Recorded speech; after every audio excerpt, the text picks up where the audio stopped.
What's up? We're in the final part, right? I didn't want to enter into a third part. I just wanted to be done here, but we're going to just continue. Please go check out the previous part to gauge your bearings to understand where it is that we're coming from. I'm basically speaking about the indestructibility of 21st century food and products and what have you, and how it is that I made this like store-bought, this home product using very quickly perishing products, like quickly perishing ingredients. Things like eggs, avocado, and like a week and a half old mango, what have you. Yeah, that's the kind of stuff that really you need to throw it away day before yesterday, or it's going to start to smell, it's going to start to go off, it's going to get moldy, it's going to get fuzzy, and whatnot. I made a product using those ingredients, right? And I've preserved it. I have prospered to preserve it. It's chilling in the bathroom. One of it is here, another one is in the bathroom, another one is in my mom's closet, blah blah, etc. And they're not going off. And I even took a risk in giving my family members some of my hair product, trusting, they're hoping that it's not going to go off on them. They're going to be like, "Who Karabo, this thing of yours saying khajwanong." Nothing of that is happening. And so far, 2 weeks and counting. So I keep on smelling it every day to see what's going on, and it smells like product. It smells like all the fragrance that you find in their products, whatnot, and what have you. Yeah, so I'm running with it, I'm sticking with it, but there's like something in there that's super duper preserving it. And when I was feeling like I'm obsolete this morning, feeling like I'm done for, like it's over, the Lord basically used that scene in that movie Mortal Engines to say to me, "You're like that Twinkie, Karabo." And initially I was offended on some, "Are you saying I'm an expired product? What in the world?" And the Lord was like, "Hey, I said you're like that Twinkie. You're like that Tinky. In other words, you're the food of the ancients. You're practically indestructible and nothing destroys it. That's what you are. So whether or not you are 39 is irrelevant. Bottom line is you are a 2118 expired product in the year 5000 that is still edible. That's what you are. And people around your life see that. And that's why they are waiting. They're telling themselves that as soon as she gets exhausted and it's like, oh, and she's all exasperated on the floor, flattened as with a steam roller, a steam iron. Yeah, no. Then they will be like, "Look, I'll help you. I'll take you. Look, I can take care of you." There are people waiting outside of you because they are noticing that you're like the ancients. You are like the ancients. You're like the food of the ancients. Like in Mortal Engines, that is practically indestructible. And so it's still edible 3,000 years later because they done put some funny stuff in it. You're like those McDonald's fries out here in a time lapse looking as good as day one, 365 days later. That's what you are. You've been preserved. You've been preserved, but you don't see it. You feel inwardly like you are, what is this word that I'm looking for? Obsolete. The world keeps on saying to you that you've got a geriatric womb. The world keeps on saying to you that you're an older woman enough, 39, you're 40 now, you're about to be 40 in a minute, blah blah blah, etc. It don't matter. You're like the food of the ancients. You're like the food of the ancients. Whether or not the world has said you're expired and put an expiration date on you, tagged you like you're an animal, clipped even a tag on your ear like you're a cow. Bottom line is, with or without that expiration date, somebody in the year 5000 gonna be able to eat you and not go sick. That is going to happen. There was a time, like I buy a lot of my products at Chinatown, and sometimes China, does not quite work in tandem with South African regulation. You cannot sell an expired product at Dis-Chem and get away with murder. Like, that stuff not gonna fly. They're gonna give you your money back as in day before yesterday and try and basically cross their fingers, hope to die that you're not going to sue them as a result of having purchased a bad product. Right? But despite having purchased a bad product, these days bad products don't kill. They literally don't kill. Like, you literally, the most that you're going to gain is just a little bit of a disgusted look on your face on some, "Oh, this thing expired 2 weeks ago." So I buy a lot of my stuff at China, and before I started looking at expiry dates, I would come home and use a product, and one day as I'm blissfully going through my product, I would happen upon the expiration date label and find out that this thing expired in 2021. Found out that this thing has expired, like when the last year was 2023. There is a product that I bought from China that had expired literally in 2021. In 2021. And by the time I had discovered its expiration date, it had already cleared my acne. And I was like, these people are playing dangerous games with us. I was tempted to lament, complain, and even go back to the store and say, you sold me an expired product. But then I was like, but it's cleared your acne. It still worked.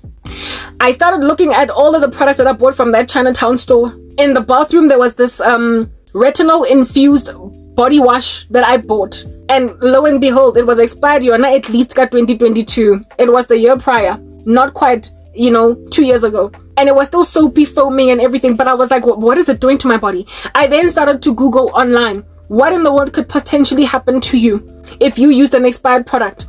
And even the internet was like, well, I mean, nothing much. It'll probably maybe be less efficacious, but it'll still work.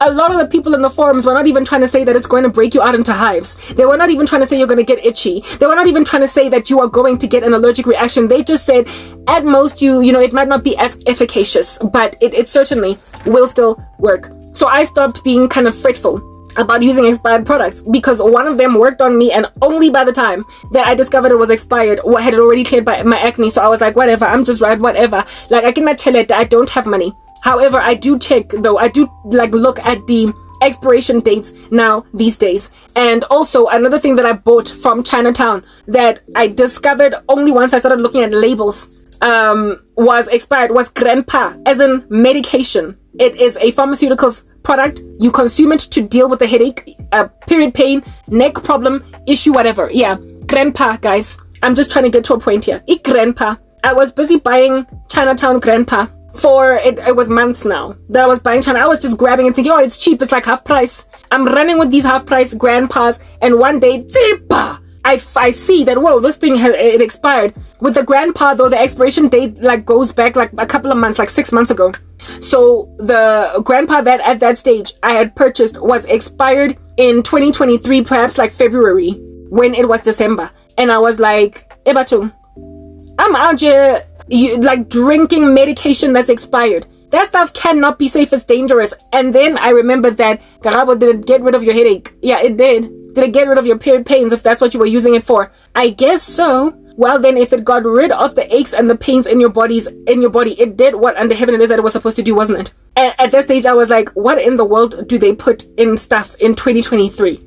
What do they put in stuff in 2024? What are they putting in these products of ours? I then went on the internet to figure out how can you tell that a product is expired without you looking at it, right? Without you seeing the expiration date. And some of them said that it will, you know, like maybe get harder, or it'll separate. Like the ingredients, the emulsifiers will no longer, or the stabilizers will no longer be keeping the product together. So you're going to have to shake it up and mix it. But even that wasn't happening. Even that wasn't happening. It was not separating. It was not shaking. It wasn't getting hard. And on top of that, it was not losing efficacy like promised, right?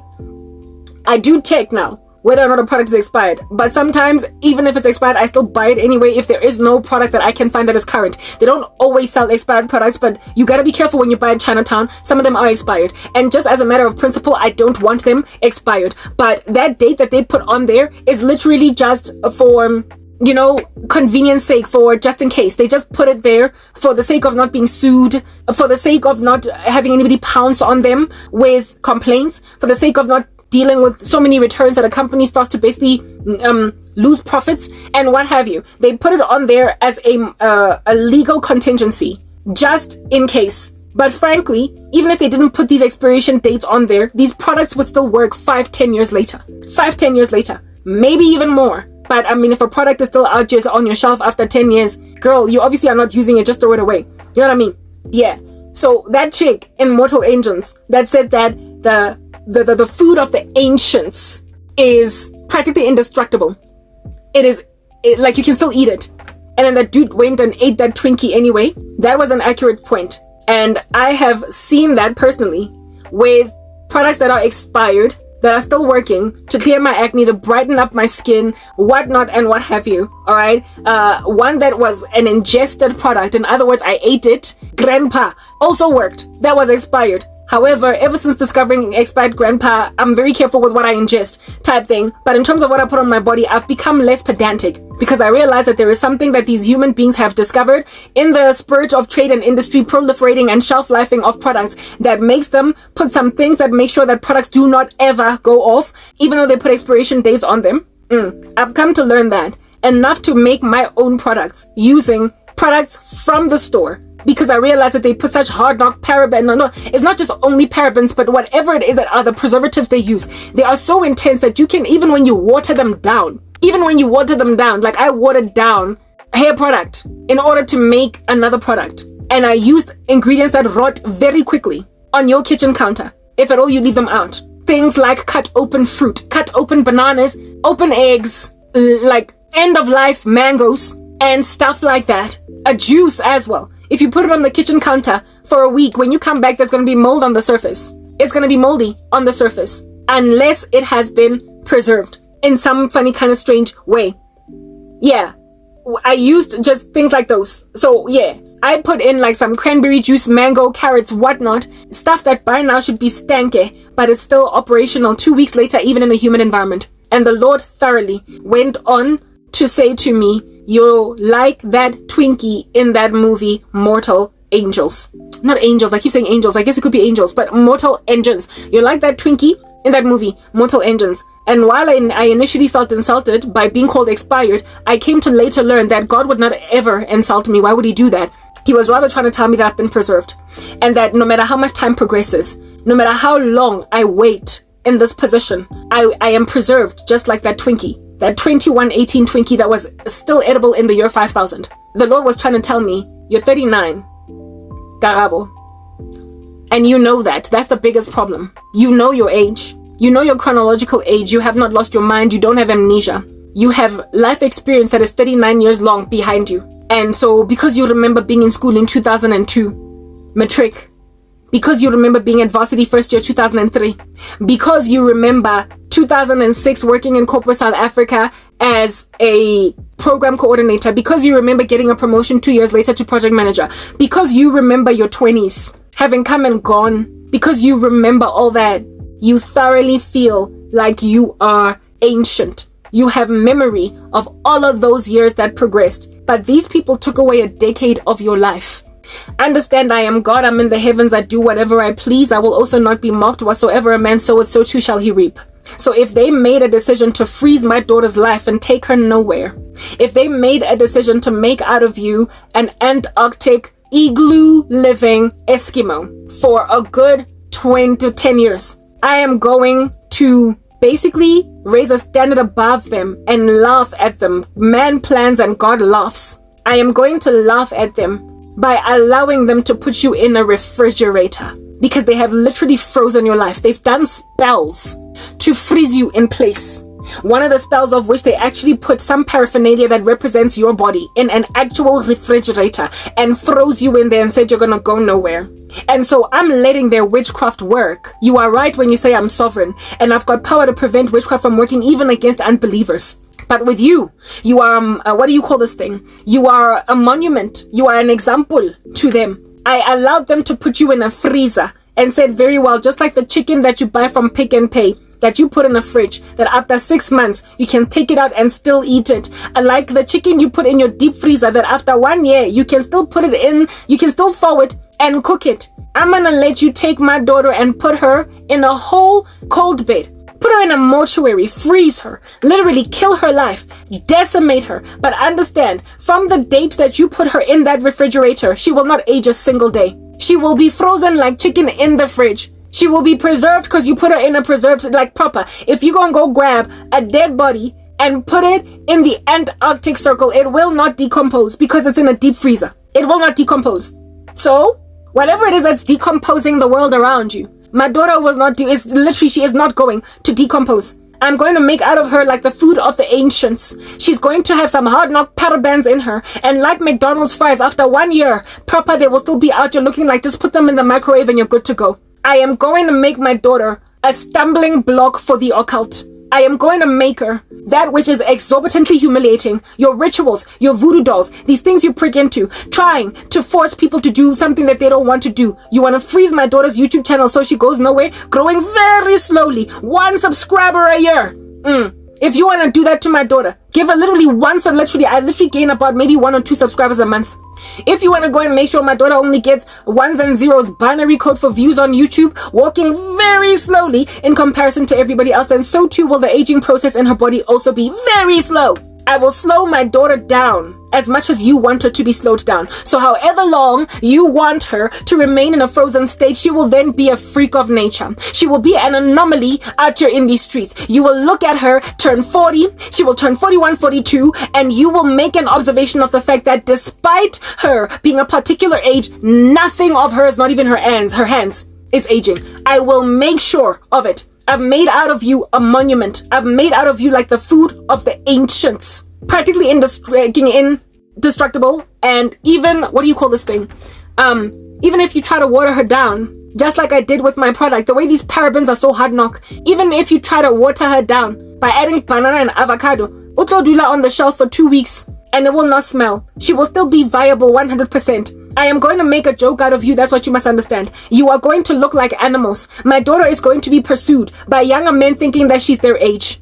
And they are going to be shocked to find out that she is literally a middle-aged woman because you put her in a fridge. You decided to go and grab a voodoo doll and put it in a fridge. You made a decision to freeze her YouTube channel going nowhere. If she can't grow in life, if she can't have children, what in the world is going to happen? Like, Papa, if this woman cannot grow, if she cannot get a YouTube channel going, if she can't do anything, if she can't interview for any job successfully, if she cannot have some children visiting her in her office, walking around in school uniform, colleagues busy pinching their cheeks. Awesome, your kids are so cute. If my daughter can't do that, if you're going to keep her like a child, then she's going to look like one. That's what you must understand. You are going to be humiliated by her frozen condition, position, despite being so intelligent, so gifted, and so able to do so very many things. Right now, I'm even telling you about product that I made for my hair that is growing it out really beautifully. My hair has, ever since me using this product that I made for myself, it's gone. I've always had black hair, but it's gone even more jet black. It's gone even blacker. It's gone even blacker. That is a reversal of aging right there. I already spoke about that in another video, but I don't even have time to do hair content or to advise people on hair because of the fact that I'm so busy doing ministry, because this is all that I can think about. All I can concentrate on is my sorrowful life, such that I cannot even think about expanding a business in doing hair, for instance, hair products, even though I love them. So all I do now is just give my products to my family and experiment on them, try to see how black my mom's hair is going to get after using my product for a couple of weeks. I want to see how thick my sister's hair is going to get after using my product for a couple of weeks, to gauge if at all my product is actually working the way that I imagine it's working on me. Just to make sure that I'm not, what is this word that I'm looking for? Like self-deluding. Like with delusions of grandeur. Like, you know, when you look at yourself in the mirror and you think, ooh, I'm doing such a great job. Meanwhile, nothing's going on. I figured that if other people use my product, then maybe I'll make an observation with them if at all my products are working. Because I can't buy my own preservative. I cannot purchase my own preservative. People like me have seen it fit to impoverish me to a point where I cannot purchase my own preservative. So if I cannot buy my own preservative, then the Lord will be that particular preservative. I am a monument. That's what y'all need to understand. God is using me as an example. And while I am looking at my biological clock, and I also have memory of all of these years that I've progressed. I have memory of being in high school in 2001. I have memories of being in primary school in 1994. That's what I remember. And yet I look like people who can't even fathom what in the world what they were doing in 94. Because they were so young. They were babies. They were still kids. And yet I look like them. I look like younger millennials, or the very latter end of Gen Z. That's what I look like. I look like young, basically the tail end of millennials and the beginning of Gen Zs. And the only reason why I look that way is because people have seen it fit to freeze me and literally rob from me a life. I can't children? For real?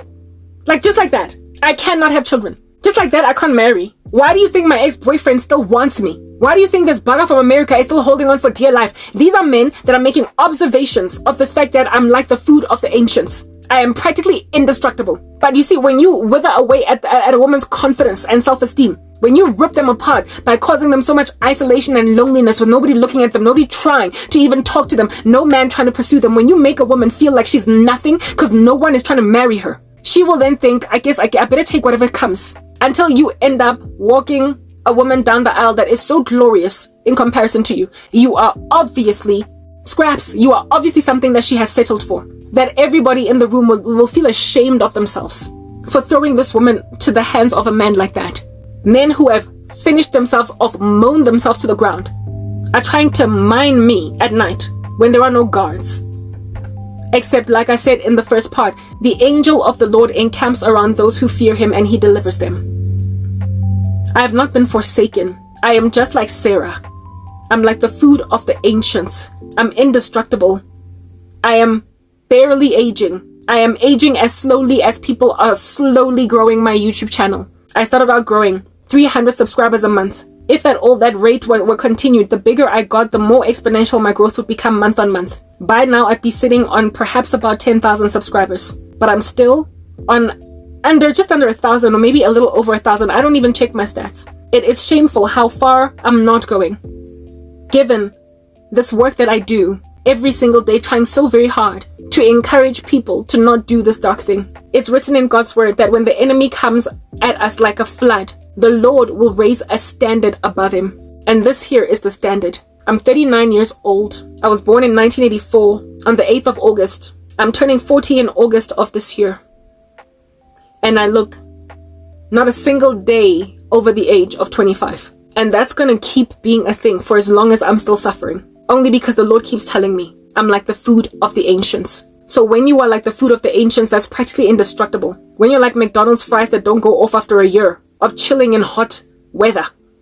When that's you, why under heaven do you imagine that you gotta compromise and settle because human beings by their standards and their clocks that keep on going tick-tock, tick-tock, that you gotta now capitulate to what it is that they say you must do, given that you're like, 39 years old and nowhere. 39 years old and nowhere. You serve the author of time. Go and listen to a poem by Genetics on YouTube called I Will Wait For You. She speaks about the same thing. By the grace of God, Genetics was blessed with a husband. Ultimately, she didn't have to wait like me, all the way to the age of 40, basically, waiting on God for a husband. But one of the things she says in her poem is, why would I be concerned about my biological clock when I serve the author of time? That's Genetics' I Will Wait For You poem. I listened to that poem when I was still nicely, freshly 26 years old. And I was so inspired by her. I was so inspired by her words. I was so inspired by her piety and her encouragement to cause Christian women to wait and not settle for guys who say stuff like, how far is too far before I start to sin? Whereas you are waiting on God for a man whose words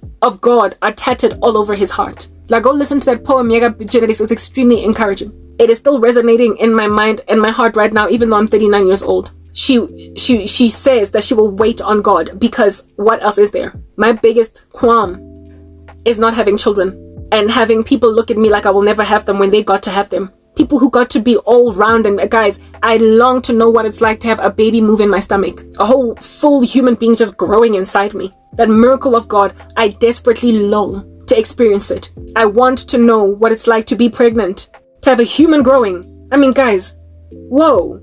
Like, it's such a miraculous thing that so many people take for granted that, it just happens. It's like I have a whole human being growing, and people are trying to not let me experience that. Like, they got to live, they got to be pregnant, and happy or unhappy, it doesn't matter. They got to have people walking around, like somebody made in my image, just walking around in these streets, like somebody that looks like me, that has my eyes, that has my head, somebody that has got my toes. Like, I really want to know what it's like to see myself in a person. I've wanted that since I was 23. I'm 39, and people are like, tough luck. For real? Tough luck. Tough luck. I must just like that. Like, just like that. Just like that. That's what witches do. They take away people's life experiences. There are literally enough men on earth to marry the women here, and vice versa, at any given level, generation, age, and yet people literally refuse for people to get married and keep on growing the earth's population.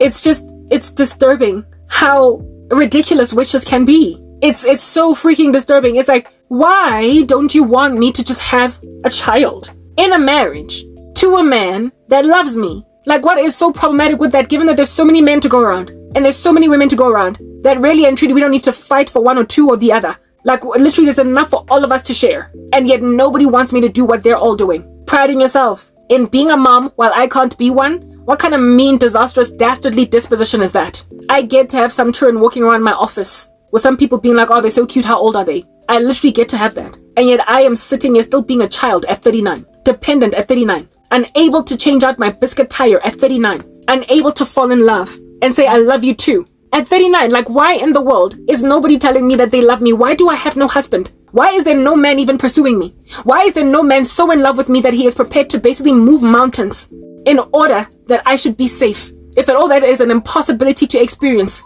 in the black community, then I guess I will marry a white man. But there is no way under heaven that there can be nobody who loves me, or that can potentially love me, even at 40, 41, 42. I'm just dealing with some deadbeat ex-boyfriends, and men that feel entitled to me because they can see a diamond in the rough when they observe one, but they're trying to make it feel so trashy, so small, so minuscule, and so and so microscopic and incomprehensible when she speaks, illegible when she writes. Because I also have a blog, yeah, I get that, but apparently I'm illegible.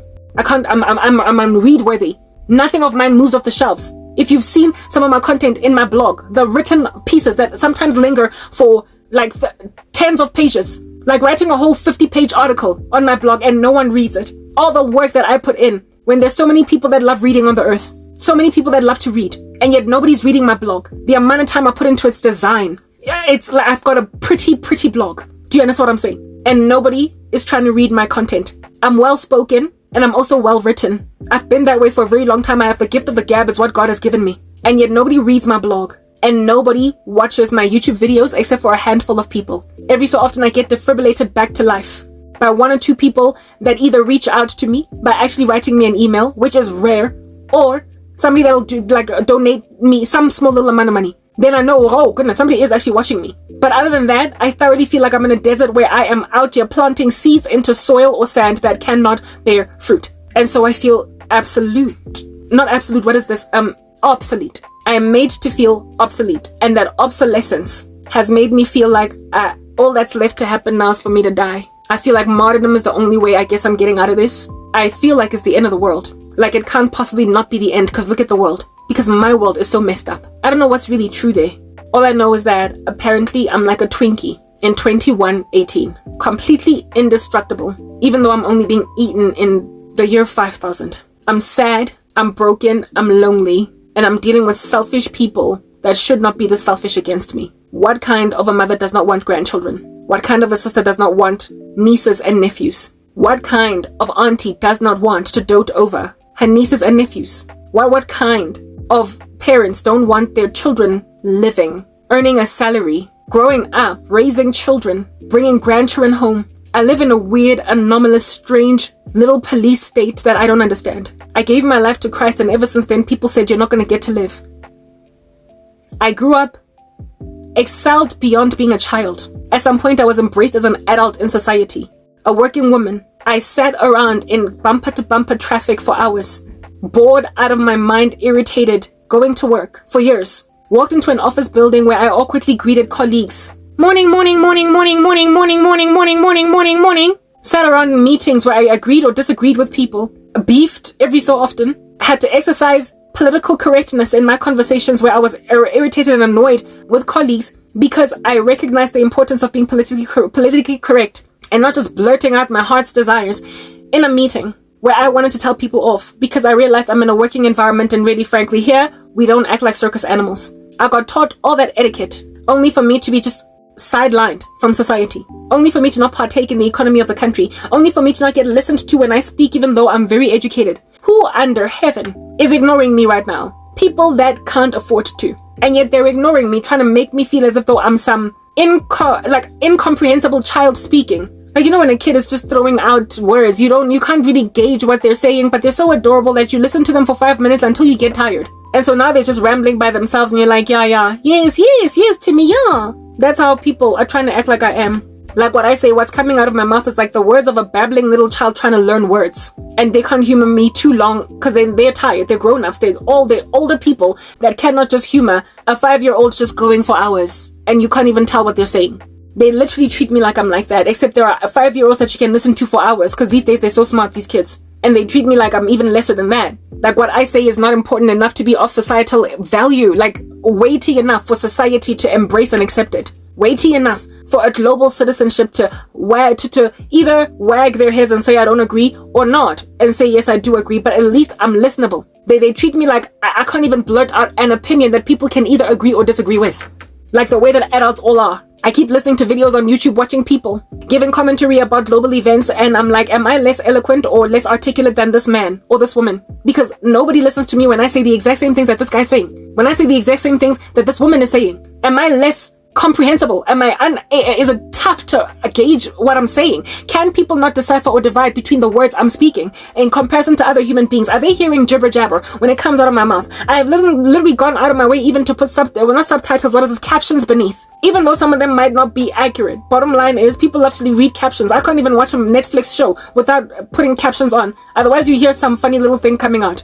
So that people don't gauge funny little things coming out of my mouth, I've then put captions down there. I go out of my way to iron out whatever might not be seemly in my background, in my environment, seeing as I live in these lowly conditions, that people might at least take me more seriously, given that I've tried to, hook up a background that people can at least say this is a sightly background. This is something that's pretty to look at. So I'm going to linger on Karabo's video because she's given me a nice little background. I've gone out of my way to even do that, except my living conditions are not so shoddy,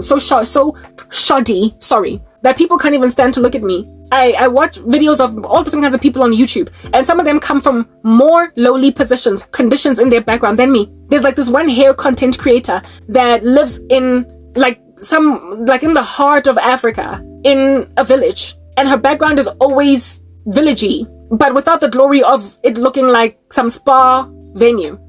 It's the proper hard knock village, where sometimes walls in the house are really quite brown and dirty, and it's dark, but she has grown in the past 4 months alone, something like 4,000 subscribers. She does hair content. So I know that it's not about my speaking accent, it's not about my articulation of words, it's not about my background, it's not about even the words that I speak. It is just about me being a Christian that is persecuted and witchcraft trying to do a solid on me, so that I will finally settle for it when, guys, I use silence detection software so as to perhaps pace my videos to make sure that I am engaging, so people don't fall falling asleep because of my pauses. I go out of my way to do that, even though it's the free version. So it takes me a long time to edit it, because I have to first export it in some kind of a profile. What is this? I have to export it in a landscape or an orientation or a ratio that is different from the one that I ultimately publish my projects in. Private projects. I just spoke like a project manager. Yeah. In order for me to be able to use the silence detection software, so I can be engaging. And nobody listens to me still? For real? Are we for real? Seriously, is that what's going on? When there are so many people that don't have my pacing software, my silence detection removal software, that you will listen to an entire video, a person pausing for a whole 10 seconds and then they speak again. And there are people latching onto them, a whole 5,000 people. And yet I am going nowhere. It's weird. It's ominous. It's strange. It's anomalous. It ought not be. And yet it is. All the things I try do not work.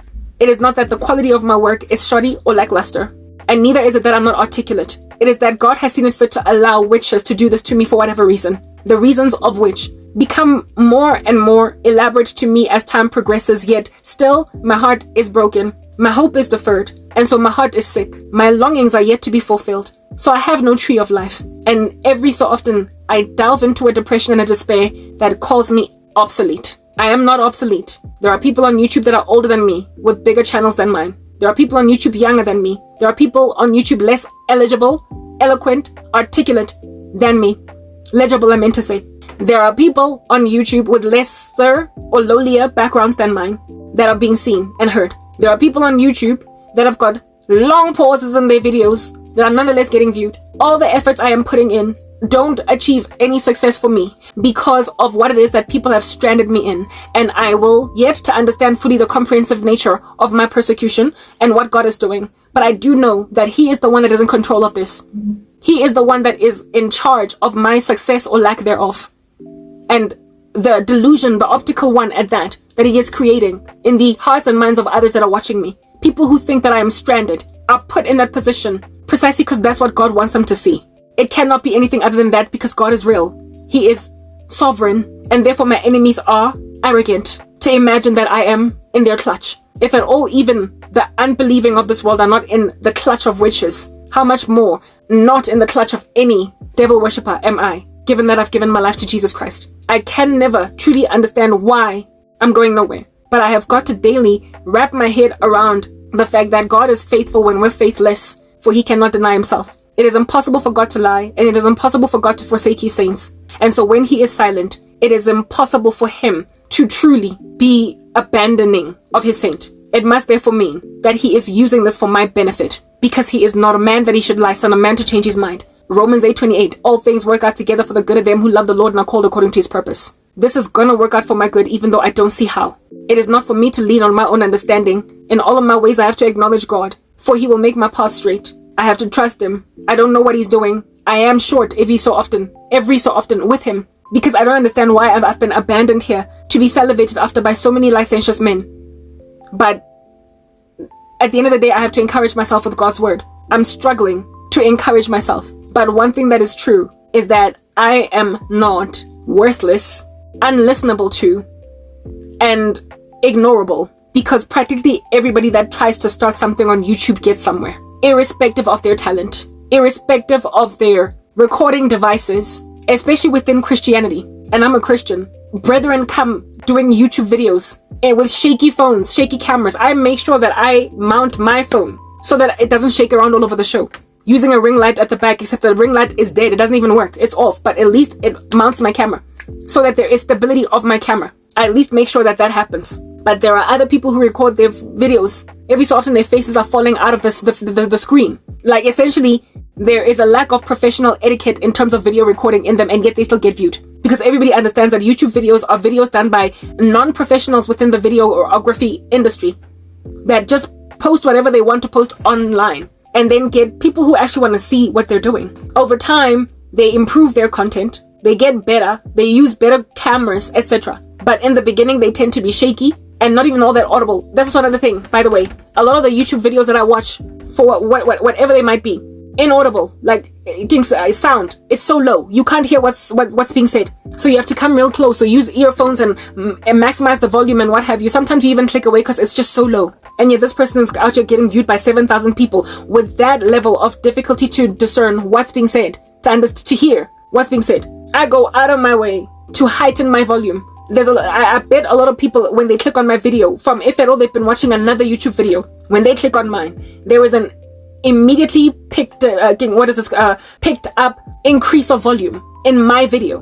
Literally, it's almost like I'm using a mic, except I'm not. And there are some people even on YouTube that use mics, and yet you can't hear. It's so low. It's so low. I go out of my way to heighten the volume of my videos so as to make sure that a person can listen to me while washing the dishes in the kitchen and their laptop is open behind them. The way that I not only do I project my voice, but I also sound settings.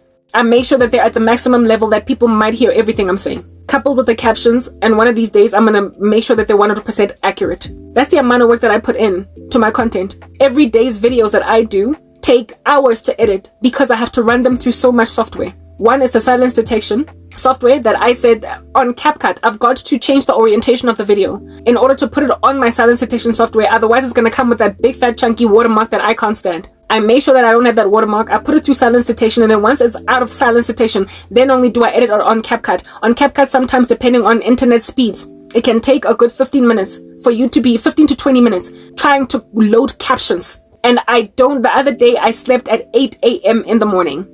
In other words, all night long I didn't sleep because I try to upload my content every single day. By every morning it has to be online. That's what's good. By the time I wake up, I have uploaded everything. And because I had a 3-part series and my computer kept crashing because of me trying to load captions on CapCut, I switched my computer on and off something like 2 times until finally my work succeeded to get to the end of itself. And only at 8 a.m., around 8 a.m. in the morning, was I done with the final part that I then uploaded so that I could sleep. And then I woke up at like 1 p.m. that same day with all my content fully uploaded, and then I published. I don't sleep unless my work is out. That's how hard I work, and that is how important it is for me to produce quality content. I also go out of my way to make sure that aesthetically I look good. So sometimes I put makeup using an application, but if it's not makeup, I make sure that I'm outwardly looking quite decent, presentable. So I try to get my hair done. Like stuff like, guys, it's like I'm going into an actual office where it is that there's like a whole corporate wardrobe. I go out of my way to produce good quality content with a human being that you can look at, smile to, nod with, and not be disturbed by something ornate or shiny, going on with them. I go out of my way, and yet I'm going nowhere. I'm sorry. Like, I might be shadow banned and I might be mistreated and I might be ignored, but I am still sentient enough to gauge that this here is like just an act of sabotage. That's what it is. There is no way that my content would have stayed in the stagnant position with all this work that I put in, all these improvements I've made ever since I started, coupled with the fact that just naturally, even without the help of silence detection software, without the help of application makeup, without the help of video recording devices that are of high quality or whatever, I just in and of myself with my raw talent would have been able to amass for myself at a minimum about 5,000 subscribers and a daily listenership of about 2,000 people. I should be there at a minimum, and yet I'm not there. So I mean, what do you think is happening here? I'm a powder keg waiting to explode. I'm a powder keg waiting to explode. I am something that's ultimately going to become very prolific. However, having been just the day before yesterday ever so violently ignored, like strangely though, ominously ignored. Ominously ignored. I am a sight for sore eyes, it's clear. And those who have put me in a position to be such a sight as that are going to be humiliated. And I guess that's the reason why they're working so hard to seize me from working, to stop me. But it doesn't matter, I'm gonna carry on. Because Jesus is my encouragement. He's the one that keeps on telling me that I am, like I said, a tinky in the 21st century or the 22nd century that is still being eaten in the like 50th century or whatever. That's what I am. The word of the Lord will not perish. It will not do anything of that nature. It'll endure forever, even though many other things will pass away. So really and truly, I guess all I can do is wait on God. I don't know what's going to happen. I don't know what's going to be achieved out of my sad and sappy and sorry life. I do not know where this is going. All this persecution by my family, the mistreatment of my person because of this work that I'm doing, I don't know where it's going. But all I know is that it's not going where they think it's going. I don't know where this is going, but all I know is that this is not going where my enemies hope it's going to go. I do not know how this is going to end, but all I know is that it's not going to end the way they hope it will. And as for my feelings of being obsolete with all of these exploiters all over the show, like I said, like just watch the space. However difficult it might be to daily just keep saying that, I will say it. Because indeed, watch the space. Watch it. And those who will persecute me again, because I spoke truth that they're ignoring, again, watch the space. Whether or not people want grandchildren is irrelevant because I am going to be a mom. Whether or not people want nieces and nephews is irrelevant because I'm going to be a mom. Whether or not people want new kids in a creche is irrelevant because I'm going to be a mom. And it will not be to some deadbeat baby daddy. It will be to a doting husband, if the Lord will have anything to do with it. And that doting husband will not be some zesty pest from my past. It will be somebody that will have made an observation of Rebecca because their name was Isaac. Is that basic? I'm waiting on Christ. I'm not going to go and produce through Hagar and Ishmael. I am going to wait for Isaac because I have learned from the mistakes of our mother, Sarah, not to give your husband over to a different strange woman. I'm going to wait. Just like genetics, I'm going to wait. Just as that poem encouraged me all those years ago, it will encourage me still today. The word of the Lord will not pass away, and neither will all of his poets' words pass away if they encouraged us. So even though I might have listened to that poem a good, like 13, 14 years ago, bottom line is this, it's still as resonant in my ears today as it was back then. I will wait. I'm signing out in Christ's name. I hope you've been edified. It's 22:41. I can afford to be here at 11 p.m. today because my curfew enforcer is not here. Bye.